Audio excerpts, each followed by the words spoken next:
Hello student, আমরা পড়ছি dilute solution কোলিগেটিভ property. তার একটা ডিসকাশন করেছিলাম লোয়ারিং অফ ভেপার প্রেশার, তার সাথে জেনেছিলাম relative lowering of vapour pressure. এবার আমরা আসছি elevation of boiling point. Naturally আমি বললাম প্রতিটারই আমরা থিওরিটিক্যাল, গ্রাফিক্যাল এবং ম্যাথামেটিক্যাল ডিসকাশন করবো। First we have a theoretical discussion of elevation of boiling point. So let us see. প্রথমে আমরা আসছি থিওরিটিক্যাল ডিসকাশনে। তো এখানে পিওর সলভেন্ট নিয়েছি, অবভিয়াসলি ক্লোজ কন্টেনারের মধ্যে। এখানে সলিউশন নিয়েছি, এই সলভেন্টটা ইউজ করে এই সলিউশনটা তৈরি হয়েছে, কিন্তু এখানে সলিউটটা নন ইলেকট্রোলাইট আর নন ভোলাটাইল। ওকে, প্রথমে সলভেন্টে আসি। সলভেন্টে আমি টেম্পারেচার দিচ্ছি, তার ফলে এটা এভাপোরেশন শুরু হচ্ছে। করতে করতে পার্টিকুলার একটা টেম্পারেচারে এই ইকুইলিব্রিয়ামে আসবে প্রসেস অফ এভাপোরেশন কন্ডেনসেশন। সেখানে যে প্রেশারটা হবে সেটা হচ্ছে তার ভেপার প্রেশার। আর যে টেম্পারেচারে এই ঘটনাটা ঘটলো, that be the boiling point of this liquid. Okay, এবার এখানে আসছি। এখানে আমি বলেছি যে সলিউট নন ভোলাটাইল আর নন ইলেকট্রোলাইট, তার মানে যে টেম্পারেচার এখানে যতগুলো সলভেন্ট মলিকুল ভেপার স্টেটে গেছিলো, সেই একই টেম্পারেচার এখানে ততগুলো সলভেন্ট মলিকুল ভেপার স্টেটে যাবে না, মানে ইকুইলিব্রিয়ামে আসবে না।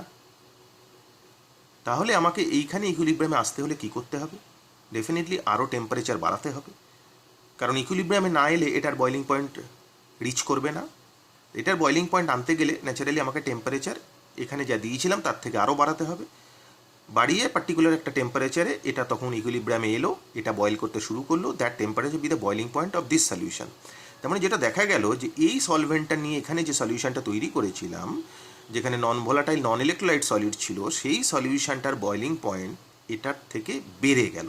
এটা যে টেম্পারেচারে বয়েল করছিল, কারণ এখানে যে ইকুইলিব্রিয়াম এসেছিল যে টেম্পারেচারে, এটাতে সেটা আসেনি। এটাতে আনতে হলে আরও টেম্পারেচার বেশি দিতে হয়েছিল, যার ফলে কি হয়েছে, ন্যাচারালি বয়লিং পয়েন্ট ইনক্রিজ করে গেছে। So that's why we have a concept of elevation of boiling point. So what we want to say, basically what I want to say, that when non-volatile and non-electrolyte solute is dissolved in a pure solvent, the boiling point of the solution higher than that of pure solvent. ওকে, মানে যে সলিউশনটা তৈরি হয়েছিল তার boiling point obviously always greater than pure solvent. ঠিক আছে, let us see the graphical explanation. এই গ্রাফটায় আসছি। Again vapour pressure versus temperature curve আগেই দেখিয়েছি। সলভেন্টের ভেপার প্রেশার কার্ভ বেশি হবে আর সলিউশনের কম হবে, সেটা এখানে লিখেছি। এবার এইখানে ধরলাম এই this be the temperature where the solvent boils, মানে this be the boiling point of solvent, যেখানে প্রেশারটা এটা। এবার সলিউশনটা বয়েল করতে হলে সলিউশনের তো সেই সলভেন্টটাই বয়েল হবে, কারণ solute non volatile non electrolyte. তো সেক্ষেত্রে এই প্রেশার না এলে সেই সলিউশনটা বয়েল করতে শুরু করবে না।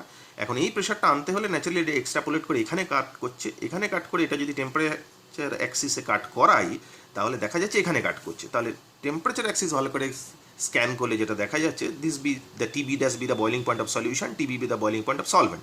তাহলে TB dash is always greater than TB.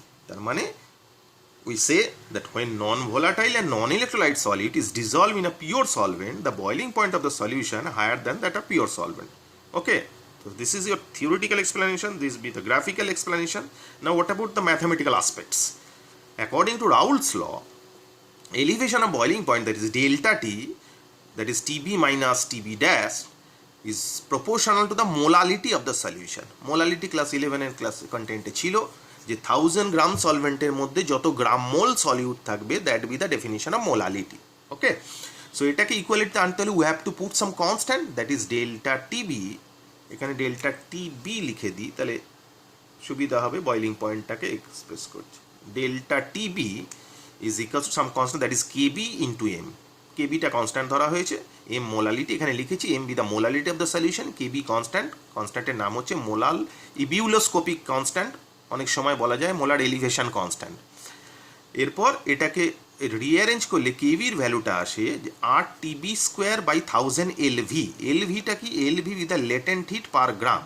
ওকে, আর এইখানে মোলালিটির সলিউশনে যেটা আসে এক্সপ্রেশনে, মোলালিটির এক্সপ্রেশন ক্লাস 11-এ করানো হয়েছিল, তাতে আসে WT into 1000 by W1 into M2। Okay, তাহলে এটা কিভাবে এলো?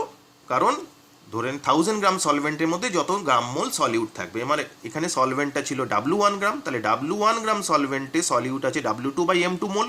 তাহলে 1000 গ্রাম সলভেন্টে কত মোল আছে, সেই এক্সপ্রেশনটা এটা আসছে W2 into 1000 by W1 into M2।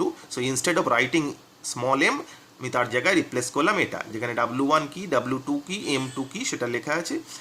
LV যেটা লেটেন্ট হিট পার গ্রাম লেখা আছে সেটাকে LV is equals to capital LV by M1 লেখা যায়, বার করা যায়। ক্যাপিটাল LVটা কি, M1 তো molecular weight of pure solvent, capital LVটা কি, ক্যাপিটাল LV হচ্ছে molar latent heat of vaporization, সলভেন্টের molar latent heat of vaporisation.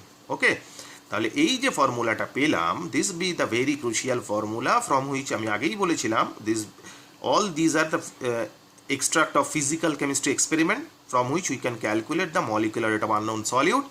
So this be the formula from which we can calculate the molecular weight of unknown solute. So what will be the formula? M2 is equals to Kb into W2 into 1000 by W1 into M2. এখন direct কেবির value নিউমারিক্যালসে দেওয়া থাকতে পারে, সেটা বসিয়েও molecular rate calculate করা যেতে পারে। আবার কেবির value না দিয়ে ল্যাটেন্ট হিটের ভ্যালুও যেতে পারে। ইন দ্যাট কেস সেই ল্যাটেন্ট হিটের ভ্যালু থেকে first you have to calculate the value of KB. After calculating the value of KB সেটা এইভাবে সাবস্টিটিউট করতে পারো, দিয়ে মলিকুলার রেট ক্যালকুলেট করতে পারো। আর হচ্ছে ইউনিভার্সাল গ্যাস কনস্ট্যান্ট প্রত্যেকেই জানো, তবে টেম্পারেচার কিন্তু খেয়াল রাখতে হবে, কেলভিনে নিতে হবে, কারণ ক্যাপিটাল টিতে আছে মানে টেম্পারেচার কিন্তু কেলভিনে নিতে হবে। নিউমারিক্যালস করার সময় এগুলো কিন্তু মাথায় রাখতে হবে। তাহলে কি জানলাম আমরা যেটা জানলাম সেটা হচ্ছে যে, so it is evident that equimolar amount of different substance dissolve in the same amount of a given solvent increases the boiling point to same extent. আবার বলছি, it is evident that equimolar amount of different substance, আলাদা আলাদা substance dissolve in the same solvent, একই সলভেন্টের মধ্যে dissolve করালে solvent মানে given amount of সলভেন্টের মধ্যে boiling পয়েন্টটা কিন্তু সেম এক্সটেন্টে ইনক্রিজ করবে। কারণ বেসিক্যালি এই ঘটনাটা ঘটছে due to the presence of volatile solvent, এটা খেয়াল থাকতে হবে। This be the very crucial point. Okay, তো দিস ইজ দ্য এক্সপ্লেনেশন। তাহলে আমরা লেকচার 1-এ দুটো কন্টেন্ট জানলাম। পার্ট 1-এ কোলিগেটিভ প্রপার্টি ডিটেলস, তার সাথে সাথে lowering of vapour pressure and relative lowering of vapour pressure. আর লেকচার 1-এর পার্ট 2-তে জানলাম এলিভেশন অফ বয়লিং পয়েন্ট। খুব ইন্টারেস্টিং, খুব সুন্দর, খুব ভালো এক্সপ্লেনেশন, একদম ক্লিয়ার কাট এক্সপ্লেনেশন। ভালো করে বুঝবে, ভালো করে দেখবে। যদি নিউমারিক্যালস প্রচুর আসে, কনসেপচুয়াল জায়গায় তো তিনটেই বলে দিলাম, theoretical, graphical, mathematical. Okay, thank you.